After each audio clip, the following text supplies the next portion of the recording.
কেউ রাজনীতি করতে পারবে না। কথা ক্লিয়ার। প্রধান উপদেষ্টা হন আর যে উপদেষ্টা হন, কাউকে কোনো টাইম নাই। আওয়ামী লীগের পুনর্বাসন যেই করতে আসবে, জনগণ তাকে প্রতিহত করবে। আমার ভাই জীবন দিয়েছে, রক্ত দিয়েছে, আর তোমরা এখন এই অবিপ্লবী সুশীল উপদেষ্টারা আওয়ামী লীগের পুনর্বাসন মারাও। এইসব পুনর্বাসন করতে দেওয়া যাবে না বন্ধুগণ। আপনারা দেখেছেন 18 সাল থেকে আমরা কিভাবে সংগ্রাম করেছি।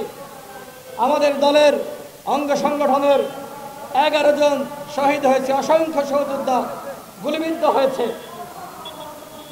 এই 24 সাল পর্যন্ত কখনো শুনেছেন নিয়োগ কেলেঙ্কারি? কখনো শুনেছেন ঘুষ বাণিজ্য? কখনো চাঁদাবাজির গল্প শুনেছেন? মিডিয়ার ভাইরা চ্যালেঞ্জ করে বলছে, কেউ যদি 1 টাকার চাঁদাবাজি প্রমাণ করতে পারেন, রাজনীতি ছেড়ে দিব। কথা স্পষ্ট। আমরা রাজনীতি করে দেশের জনগণ। আপনি যদি একজন এমবিবিএস ডাক্তার হন, আমি এমবিবিএস ডাক্তার হওয়ার পরের দিন আপনি সার্জারির জন্য, অপারেশনের জন্য উপযুক্ত নন। আপনার কাছে কোনো রুগী যদি আপনাকে আপনি বলেন আমি কালকে অপারেশন করব, আপনাকে কোনো রুগী অপারেশনের জন্য গ্রহণ করবে না, বরঞ্চ আপনাকে পিটিয়ে হাসপাতাল থেকে পুলিশের কাছে নিয়ে সুপর্দ করবে। ঠিক তেমনি একজন এই যে আপনাদের যে রাজনৈতিক আন্দোলনের যে সংগ্রামের যে অভিজ্ঞতা, সেই অভিজ্ঞতার আলোকে যারা এই অভিজ্ঞতা অর্জন করেছে, আপনারা তাদের নেতৃত্বে আগামীতে রাজনীতি শিখে এই রাজনীতির ময়দানে একটা ঐক্য সৃষ্টি হবে। কিন্তু বাস্তবিক অর্থে আমরা সেই লক্ষণগুলো দেখতে পাচ্ছি না।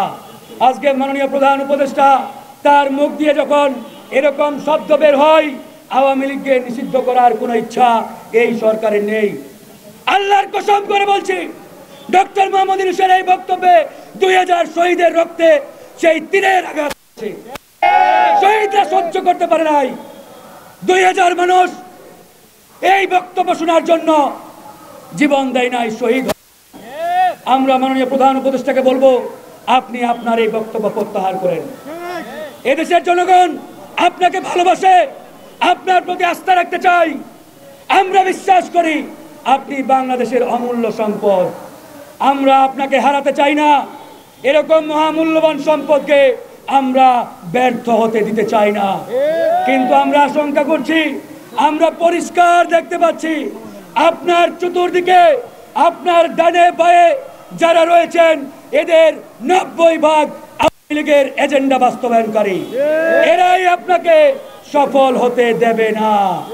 তাই মাননীয় প্রধান উপদেষ্টা, আপনার কাছে আমাদের আবেদন নিবেদন, আপনি অনতিবিলম্বে গত দিনের বক্তব্য প্রত্যাহার করে পরিষ্কার ঘোষণা দেন, জনগণের সিদ্ধান্তই এই সরকারের সিদ্ধান্ত।